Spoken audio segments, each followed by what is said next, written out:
एक शर्मिला युवक की कहानी। पार्ट एक शर्मिला युवक। बहुत समय पहले की बात है।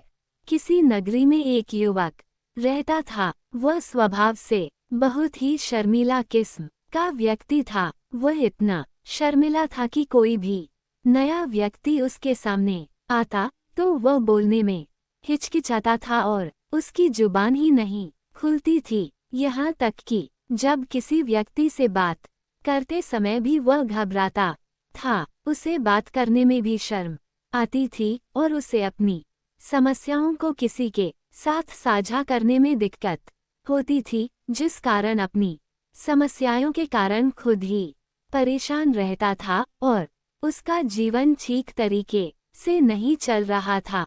धीरे धीरे समय बीतता गया, लेकिन उस युवक की शर्माने की आदत और भी बढ़ती चली गई। इससे वह युवक अत्यधिक निराश, परेशान और चिंतित हो गया। उसे यह समझ नहीं आ रहा था कि वह इस समस्या से कैसे छुटकारा पा सकता है। उसके घरवाले भी अब उसकी समस्या के बारे में सोचकर बहुत चिंतित हो गए थे, क्योंकि उन्हें लग रहा था कि वह अपने जीवन में कुछ कर ही नहीं पाएगा। आत्मविश्वास की कमी हंसी का पात्र बना दिया। जहां भी जाता लोग उसके भोलेपन का फायदा उठाते और उसे परेशान करते। वह इतना भोला था कि कुछ भी कह नहीं पाता और लोग उसे कुछ भी कह देते थे।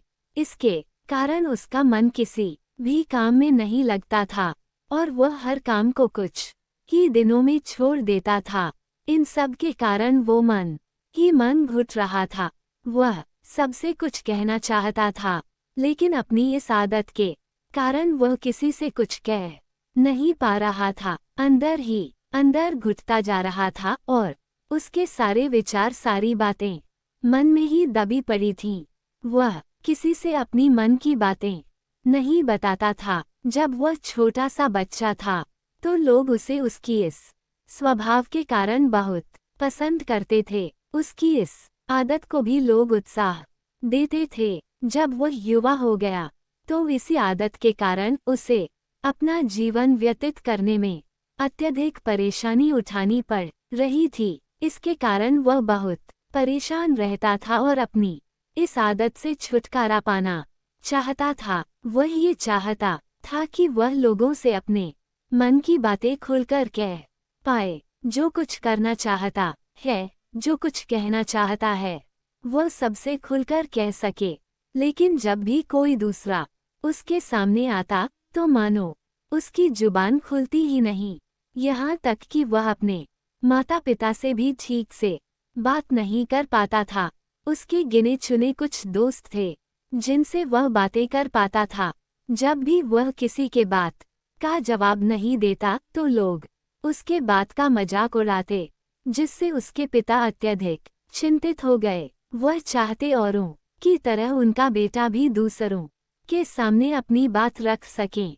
एक दिन जब वे अपने बेटे को दूसरों के सामने शर्मिंदा होते हुए और मजाक बनते देख रहे थे तो उन्हें बहुत क्रोध आया। उन्होंने अपने बेटे को बहुत डांटा, जिससे वह युवक अत्यधिक क्रोधित हो गया। वहां से बिना कुछ कहे कहीं चला गया। शाम हो गई थी, लेकिन अब तक वह घर नहीं लौटा था। उसके माता पिता चिंतित थे, क्योंकि वे अपने बेटे को घर पर देखना चाहते थे। डर से मुक्ति वह भागते भागते पहाड़ की चोटी पर पहुंच गया। वहां से नीचे की ओर झांक रहा था और ईश्वर से कह रहा था, आपने मुझे ऐसा क्यों बनाया? लोग मेरा मजाक उड़ाते हैं। जब मैं अपने मन की बात लोगों के सामने नहीं रख सकता, कुछ कह ही नहीं सकता, तो फिर मैं इस जीवन को जीकर क्या करूँगा? जब भी मैं किसी से कुछ कहने की कोशिश करता हूँ तो लोग मेरा मजाक बनाते हैं, यहाँ तक कि वह मुझे कुछ भी कहकर चला जाता है और मैं मौन खड़ा रह जाता हूँ, उन्हें जवाब तक नहीं दे पाता। ऐसा जीवन जीकर मुझे क्या मिलेगा? इसलिए मैं तेरे पास आ रहा हूँ। जैसे ही वह पहाड़ से कूदने वाला था, एक आवाज आई, बेटा, जान देना तो बहुत आसान है, लेकिन ईश्वर के दिए हुए इस जीवन रूपी अनमोल उपहार को तुम वापस नहीं पा सकते।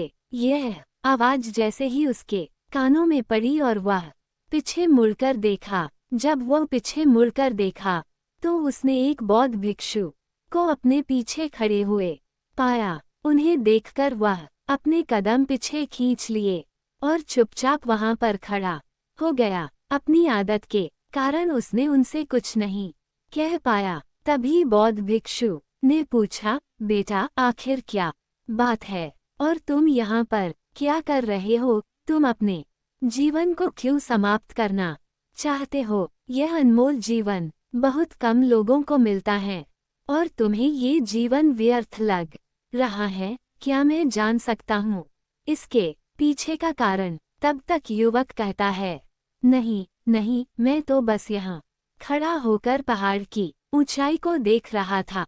तब बौद्ध भिक्षु कहते हैं, बेटा मैं जानता हूँ तुम यहाँ क्या करने आए थे।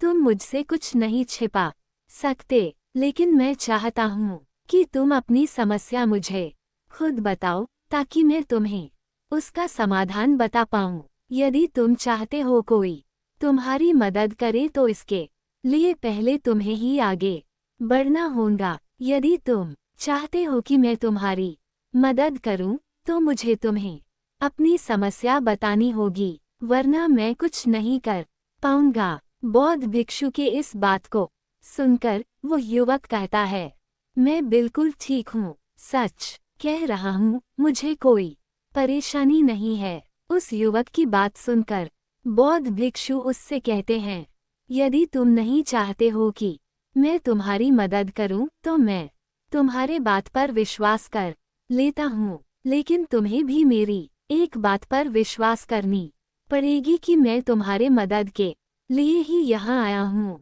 तुम चाहो तो अपनी समस्या मुझे बता सकते हो, मैं तुम्हारी इस समस्या का समाधान भी जरूर करूँगा। उसके जवाब में युवक कहता है, नहीं नहीं, मैं बिल्कुल ठीक हूँ। इस बात पर बौद्ध भिक्षु कहते हैं, अगर तुम चाहते हो मैं यहाँ से चला जाऊँ तो मैं यहाँ से चला जाता हूँ, लेकिन मेरी एक बात याद रखना, मेरे जाने के बाद मैं तुम्हारी कोई मदद नहीं कर पाऊंगा और हो सकता है कि तुम्हारी मदद के लिए कोई और आगे भी ना आए।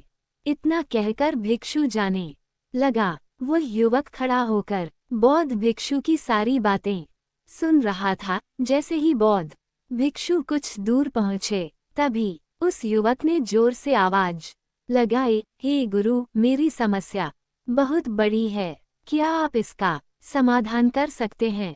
यह सुनकर बौद्ध भिक्षु वहीं पर खड़े हो गए। पीछे मुड़कर उन्होंने उस युवक की बात का जवाब देते हुए कहा, बेटा दुनिया में कोई भी ऐसी कोई समस्या नहीं है जिसका कोई समाधान ना हो।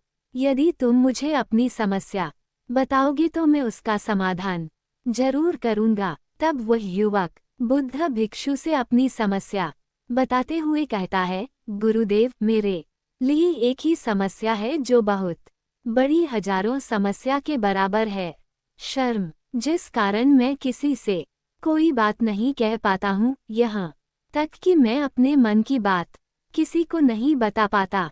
जब भी मैं किसी से बात करने की कोशिश करता हूँ तो लोग मेरा मजाक उड़ाते हैं। जब कोई मुझे खरी खोटी सुनाता है तो मैं उनका जवाब नहीं दे पाता हूँ।